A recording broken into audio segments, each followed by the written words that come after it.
How are you today? Get out of the street, baby. Yeah, get out of the street. Watch for cars. So someday when my ship comes in, I know just what we'll do. We'll pack our bags and quit our jobs and have a holiday for two. We'll pack our bags and quit our jobs and have a holiday for two.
Alright, well, I think we are on the right trail now.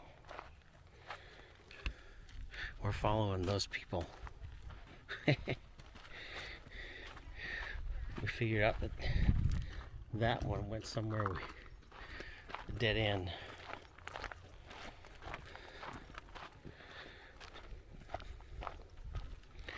Donkey do.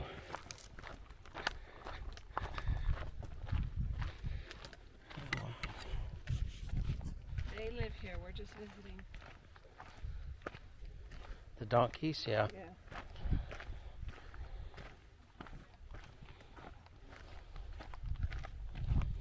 So we got some saguaros. These are babies. Oh, the flowers are all blooming. All the little flowers. What did you call it? Did you call it a saguaro? A saguaro. Oh, okay. The baby saguaro. There's some older ones, like that one right there is an older one. Yeah, you gotta watch out for the donkey do.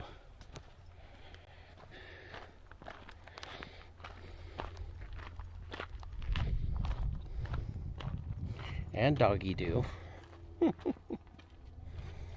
So pretty. Green. I really didn't wear my hiking shoes. That was my bad. But they're alright. They're comfortable. Yeah, I don't know what that was over there. It's like a little... Maybe it's like a leaching field or something. I don't know.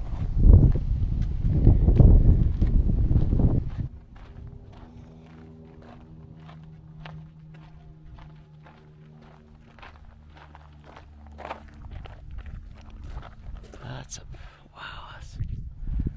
a big one. I forget how to tell the age of the saguaros.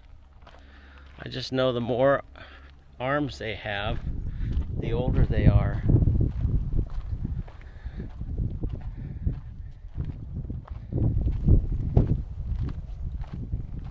Some of the older ones are over 100 years old.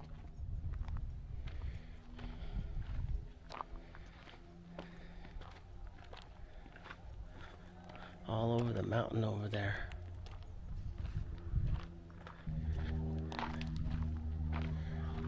Those planes. Hear it? Mm-hmm. That's funny. This morning there was a plane like that, a couple of them actually. They'll fly along and then all of a sudden you hear their motor cut off. Mm-hmm. And then like, where'd it go? And then a few seconds later it'll come back on, the motor kicks back on. Huh. Interesting. I read somewhere that that's how they do training out here for the pilots. To what they call stall warning, or stall training. Shut their motors off, and then they have to restart the engine, things like that.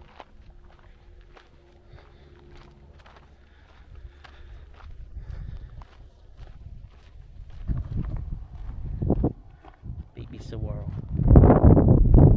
Pick that though with the sticks and stuff. There's a real baby. And you got these little things. What were these? Choyas, right?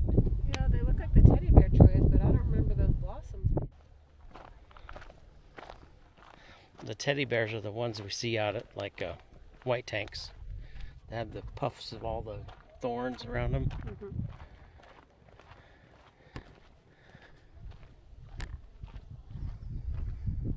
There's a couple barrel cactus right there. Some barrel cactus.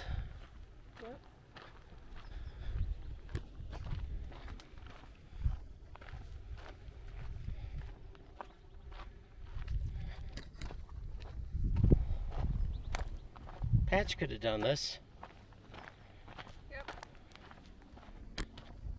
That's, oh well. We decided to leave Patch in his kennel for a little while. We weren't exactly sure where we were going to wind up, so we decided to leave him in his kennel. Try to get him used to being without us for a little while.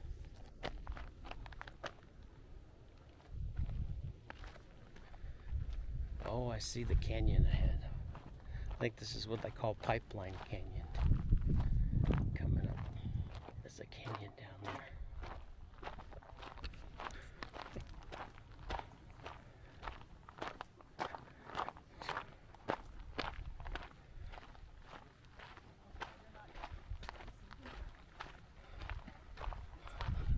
Hello. Hi. Getting some good pictures. We're looking for birds, but they're pretty Oh, quiet. yeah. Might be down by the water somewhere. Maybe over there. Do we run into the water? You will? Well, kind of. Kind of, sort of. Normally the water might come up here farther when the lake's full. Gotcha. They have a little bridge over here, but I think it's all closed off, so you can only just turn around and come back. Gotcha.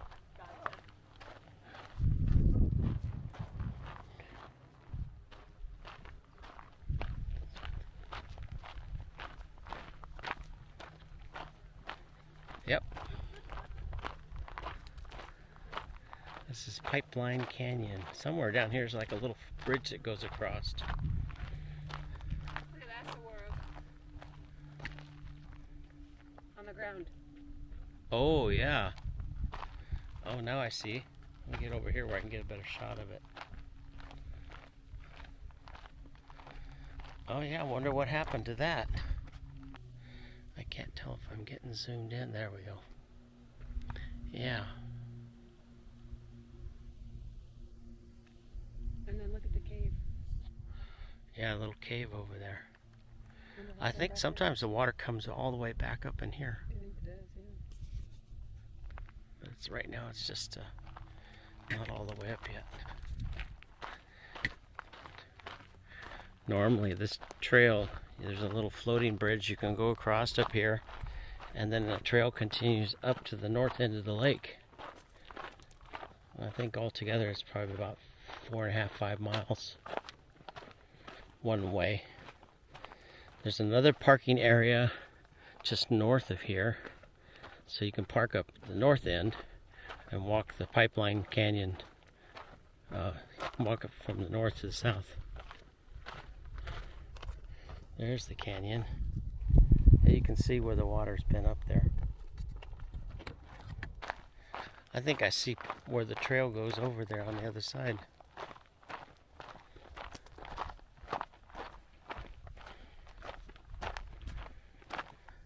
I got my little Garmin here, shows us where we're at. I don't know if you can see that or not. Pipeline Canyon Trail. Just ahead. I can see a trail winding up the mountain there. the other side of the canyon here. Oh, okay.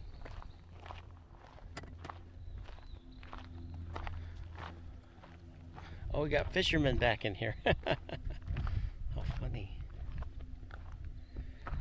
Somewhere down here's the bridge. That's cool. I bet you some of these people hiked back in here to do some fishing.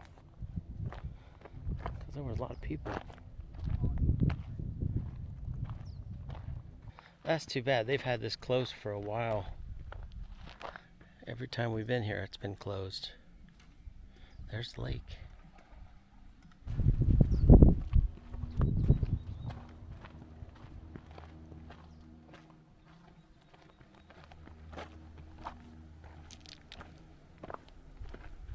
That's a big tree down there. Yeah. Some people are hiking over there. YouTube is funny. A couple times I've been recording and I didn't realize there was music in the background. And then I get a little message when I put a video up. Can you just turn the sound down and redo it? Yeah, I've had to do that a couple times. There's a way, YouTube has a way of taking out the music but leaving everything else in. You get what's called a copyright strike, or a notification that you have a song on there that you don't have copyrights to. So I've got a way around that. I use most of the music that I use on here is my own music.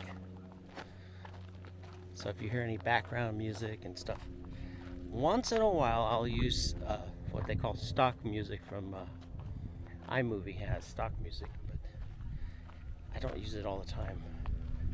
I try to use my own music. So if you hear any strange music in the background, it's probably mine.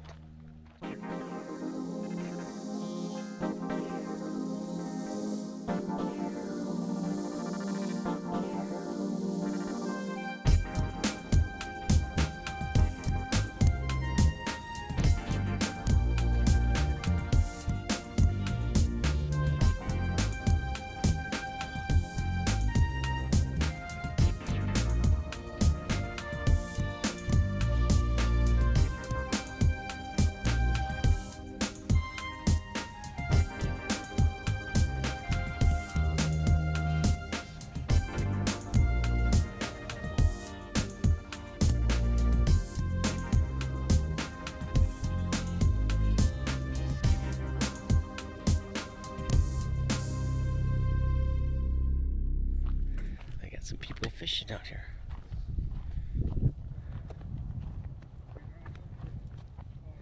What I think happened one time when they had a real bad storm out here, like 4 or 5 years ago, and it wiped out the bridge. They had like a floating bridge that kind of went across, and when the water came up, so did the bridge, and when the water went down, so did the bridge. And I think a storm washed it out about 4 or 5 years ago. And so the only way to get across here, I guess, swim. Well, the trail goes on that way, so is the bridge further down? No. Okay. No, it's. I mean, there might be a trail, but that's because people like to walk down that way. I hear people over there, so there's people on the other side trying to find a way over. I think that's what that concrete was for, like a fountain, just to support the bridge. All right, I want to get a picture of those flowers that were back here. All right, these are real pretty. I don't know what kind of little flowers these are, but I've been seeing them all over. They're pretty colors, like an orange, salmon.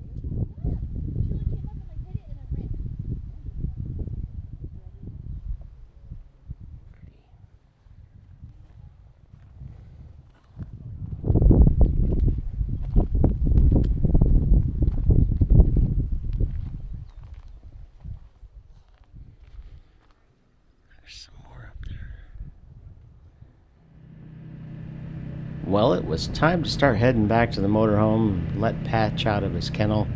And what do you know? What did we run into on the road?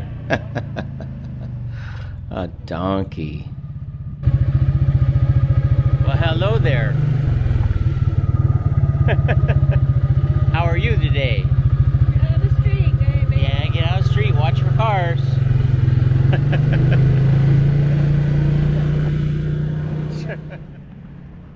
So after we got back to camp, let Patch out and rested a little bit, I decided I want to get back on the quad and do a little shoreline visit with the quad and take it around the shoreline so you could see what the shoreline looked like. Remember, this area that I'm going to show you at Two Cow Cove, this used to be camping area. Watch. Alright, I'm going to take a little spin around, show you the shoreline. So hang on, we're going to take a little ride around the shoreline of Lake Pleasant. Now, funny thing is, watch the bushes and trees on the side because you're going to see the winds pick up in just a few minutes. It's incredible. I couldn't believe it. Now, in just a second, on to the right, I'm going to pass the loop. This is called Pallet Loop, right off to the right. That's one of the new camp areas at Lake Pleasant, Desert Tortoise Campground, that you can reserve those spots. Some of them are kind of angled at a steep hill, so you might want to check those out if you have a long unit. My favorite spot is down on the Scoot Loop because it's big enough to handle 35-foot motorhomes, trailers, and things like that. We have a 25-foot Class C, and it's just fine down there. I do see bigger motorhomes down in that area. Now, this spot right here used to be, back about 4 or 5 years ago, you used to be able to camp down here at night. People would set up tents. They would even drive their motorhomes right out here. It's kind of hard to believe now, but yeah, people would park their trailers right in here and they would spend the night and camp down in here. But after around 2020, around the time of COVID, and they shut this part of the lake down to camping, and they just never reopened it. I guess it was probably they considered it to be very difficult to manage with all the crowds down here. And it did get crowded on weekends, like 4th of July, Memorial Day. It would get packed down in here. But this area is a popular day use area right now. And people can come down here for the day. And they can stay until about 9 o'clock. That's usually the time they start chasing everybody out. Now here is Two Cow Cove. The other area wasn't. This is Two Cow Cove, and this is the area that a lot of people would camp on. And it's kind of funny to watch.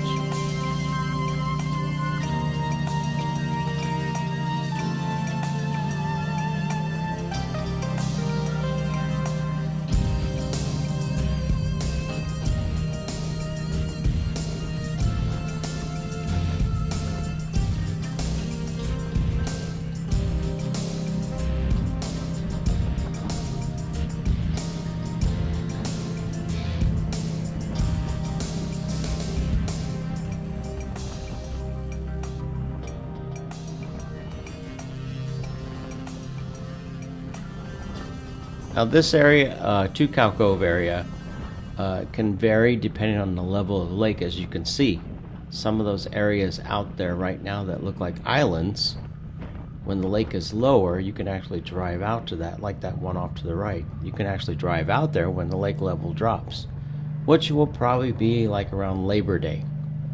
So actually people used to be able to drive out there. They could tent camp out here or bring their RVs if you wanted to brave the road. The road is pretty rough, and this angle right here is kind of steep. There are some better roads, but for people who like tent camping by the lake, this was kind of ideal out here for tent camping. But right now it's a real popular day use area. People come out here in the morning. They'll come out early in the morning, even when it's hot. They'll pitch up a tent or an easy up right down by the water and spend the day, and it's a lot of fun. I gotta say, it is a lot of fun, especially when the temperatures hit 110 degrees. You can come put your easy up down here and enjoy the cool lake water and swim. If you got a boat, you can pull your boat right up to your wherever you're parked there for the day. And it's a good time, you know. It's a good way to escape the heat and enjoy the water. I was just having fun driving around, as you could see. Some of these areas are not. You really do want to be careful. There's a couple areas here where you want to make sure you got it wouldn't be a bad idea to have good ground clearance and four-wheel drive. Although I see people drive out here in regular SUVs and stuff, I wouldn't recommend it. There's no danger of getting stuck, but there are places where you could really bottom out on some of these roads here.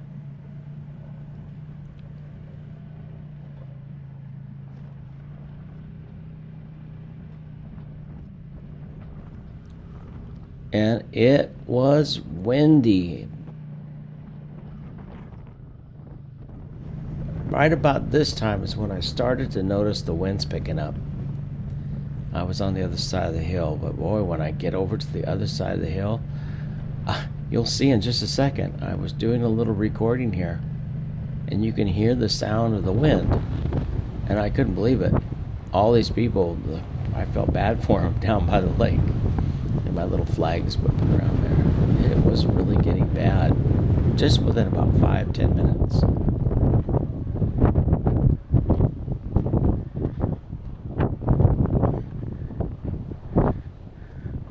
Now, all of this used to be camping. You could camp out here, but they stopped all that a couple years ago. There's no more shoreline camping. And sometimes when the lake is low, you can actually drive across over to that other island over there. You might see the road over there. It's really windy.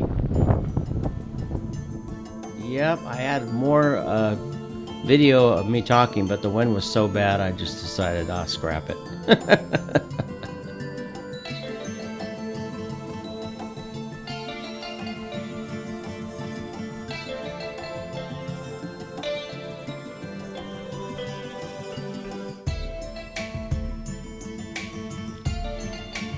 Well, hey, wherever you're going, safe travels this time of year.